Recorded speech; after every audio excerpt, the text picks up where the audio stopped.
মদিনার মধ্যে একজন এতিম ছেলে, তার একটা খেজুরের বাগান ছিল। তার খেজুরের বাগানের পাশাপাশি আবু লুবাবা নামক সেই সাহাবী, তারও একটা খেজুরের বাগান ছিল।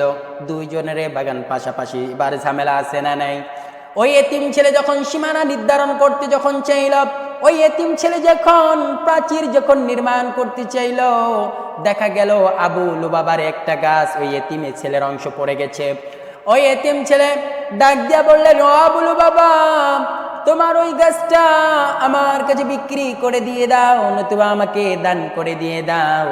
সে এতিম ছেলের কথা এবার রাজি হলেন না। এবার কি করলেন সে এতিম ছেলে? এবার কি করলেন? রাসূলের কাছে গেলেন, যাওয়ার পরে বললেন, ইয়া রাসূলুল্লাহ, ইয়া হাবিবাল্লাহ, গো নবীজি, আমার খেজুরের বাগানের পাশাপাশি আবু লুবাবা, তারও খেজুরের বাগান। ইয়া রাসূলুল্লাহ, আমি যখন সীমানা যখন নির্ধারণ করতে যখন চাইলাম, আমি যখন প্রাচীর যখন নির্মাণ করতে চাইলাম, সেই সময় দেখা গেল আবু লুবাবার একটা গাছ আমার অংশে পড়ে গেছে। ইয়া রাসূলুল্লাহ, আমি তাকে বললাম, ভাই তুমি ওই গাছটা আমাকে দান করে দিয়ে দাও, নতুবা আমার কাছে বিক্রি করে দিয়ে দাও। সে আমার কথায় রাজি হলো না। রাসূল এবার নিজেই বললেন, ও আবু লুবাবা, শোনো শোনো, আমি তোমাকেও বলছি ওই গাছটা তুমি তাকে দিয়ে দাও, নতুবা দান করে দিয়ে দাও, নতুবা বিক্রি করে দিয়ে দাও। রাসূলের কথাও রাজি হলেন না।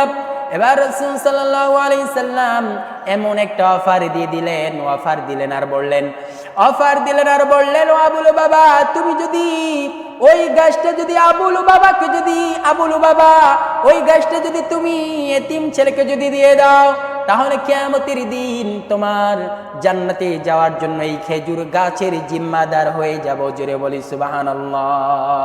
এটা কি কম বড় একটা অফার! এত বিশাল বড় একটা অফার দিলেন, সাধারণ কোনো অফার নয়। খেজুর গাছে জান্নাতে যাওয়ার জন্য খেজুর গাছের জিম্মাদার হয়ে যাবেন রাসূল নিজেই। তারপরেও রাজি হলেন না। ওই রাস্তা দিয়ে যাচ্ছেন, যার নাম হলো আবু দাহদা রাদিয়াল্লাহু তাআলা আনহু। আবু দাহদা রাদিয়াল্লাহু তাআলা আনহু রাস্তা দিয়ে যাচ্ছেন। আবু লুবাবা জান্নাতের আলোক সামলাতে পারলেন না। আবু লুবাবা এবার বললেন, ইয়া রাসূলুল্লাহ, ইয়া হাবিবাল্লাহ, গো নবীজি, আমি যদি ওই গাছটা কিনে যদি সেই এতিম ছেলেকে যদি দিয়ে দেই, তাহলে আপনি কি কিয়ামতের দিন জান্নাতে যাওয়ার জন্যই খেজুর গাছের জিম্মাদার হয়ে যাবেন? বললেন, হ্যাঁ হয়ে যাব। রাসূল এবার বলেন, হ্যাঁ হয়ে যাব। আবু দাহদা রাদিয়াল্লাহু তাআলা আনহু আবু লুবাবাকে বললেন, ও আবু লুবাবা, তোমার কাছে একটা প্রস্তাব জানাতে চাই। বললেন, কি প্রস্তাব জানাবা? বলো বলো। এবার বললেন, ও আবু লুবাবা, তোমার কাছে প্রস্তাব জানাতে চাই। এই মদিনার মধ্যে এত বড় খেজুর বাগান আমার থেকে আর কারো নেই।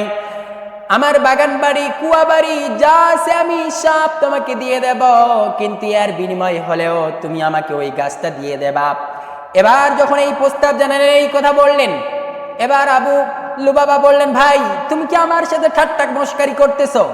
যখন এই অফারটা আবু দাহদা রাদিয়াল্লাহু তাআলা যখন এই অফারটা তিনি দিচ্ছেন, সেই সময় বলতেছে যে, ভাই তুমি কি আমার সাথে ঠাট্টা মশকারি করতেছো? বলতেছে, না, আমি তোমার সাথে ঠাট্টা মশকারি করতেছি না, তুমি আমাকে দিবা কিনা সেটা বলো। এবার আবু লুবাবা রাজি হয়ে গেলেন। আবু দাহদা রাদিয়াল্লাহু তাআলা আনহু বাড়িতে আসলেন। বাড়িতে আসার পরে দরজায় যখন লক করলেন, লক করার পরে বললেন, প্রিয়তমা স্ত্রী আমার, এখনই ঘর থেকে বেরিয়ে যাও। বললেন, কেন? বললেন, এটা বিক্রি হয়ে গেছে।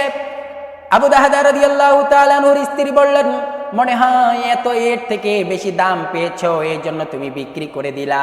আবু দাহদা রাদিয়াল্লাহু তাআলা আনহু বলল, কেন বিক্রি করেছি? যেটা পৃথিবীর কেউ দিতে পারে না, এই পুরো পৃথিবী বিক্রি করলেও তার মূল্য হবে না, এমন একটা অফার রাসূল দিয়েছেন। এই আবু লুবাবার একটা গাছ এতিম ছেলের অংশ যখন পড়ে গেছে, ওই গাছটা আবু লুবাবার কাছে চেয়েছিল, ভাই তুমি আমাকে দান করে দিয়ে দাও, নতুবা আমার কাছে বিক্রি করে দিয়ে দাও। সে সেই কথায় রাজি হয় নাই। কিন্তু ওই গাছটা এতিম ছেলেকে যদি আমি দিয়ে দেই, তাহলে কিয়ামতের দিন জান্নাতে যাওয়ার জন্য এই খেজুর গাছের জিম্মাদার রাসূল নিজেই হয়ে যাবেন। জোরে বলি সুবহানাল্লাহ। এবার কি করলেন?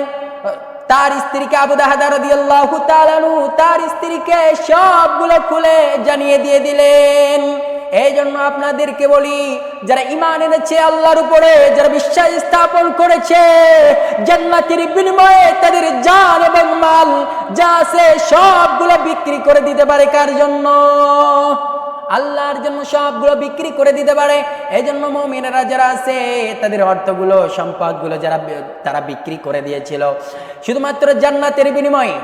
জান্নাতের বিনিময়ে তাদের সবগুলো সম্পদগুলো পর্যন্ত দান খয়রাত করে দিয়েছিল। আর আজ আমাদের বর্তমান সমাজে আমাদের অর্থ নিয়ে টানাটানি, ধন নিয়ে টানাটানি। 1 বিঘা জমি হয়েছে, আরো 2 বিঘা কিভাবে নেওয়া যায়? 2 বিঘা সম্পত্তি হয়েছে, আরো 4 বিঘা কেমনে করে নেওয়া যায়? একটা গাড়ি হয়েছে, আরো 2টা গাড়ি কিভাবে কেনা যায় সেইভাবে আমরা সেই দিকে ধাপিত হয়েছি। কিন্তু যারা ইমানদার, যারা মুমিন, যারা আল্লাহর প্রতি বিশ্বাস স্থাপন করেছে, তাদের জান এবং মালগুলো সবগুলো তারা বিলিয়ে দিয়েছেন দিন ইসলামের জন্য, কোরআনের জন্য। এই জন্য আমাদের দেওয়ার দরকার আছে না নাই? তা সাহাবা রাদিয়াল্লাহু তাআলা আনহুরা রক্ত দিয়েছেন, জীবন দিয়েছেন, জান দিয়েছেন, মাল দিয়েছেন, সব কিছু দিয়েছেন। আজ আমাদের বর্তমান সমাজে জানের কথা যদি বলা হয়, মালের কথা যদি বলা হয়, সম্পদের কথা যদি বলা হয়, সবাই পিছিয়ে পড়ে। কিন্তু একবার চিন্তা করেছ, ওই দিন রব্বুল আলামিন যেদিন হিসাব নেবে, যেদিন তোমার জাররাত থেকে জাররা পরিমাণ হিসাব নেবে, সেদিন পলায়ন করার মতো আর কোনো তোমার রাস্তা থাকবে না। এই জন্য আল্লাহর কাছে, আল্লাহর রাস্তায় দান খয়রাত করেন বেশি করে, জান দেন, মাল দেন আল্লাহর রাস্তায় বেশি করে। যখন আপনারা দেবেন, আল্লাহ তাআলা নিজেই তখন তোমার জন্য দরজা আল্লাহ তাআলা খুলে দিয়ে দেবেন। জোরে বলি সুবহানাল্লাহি ওয়া বিহামদিহি।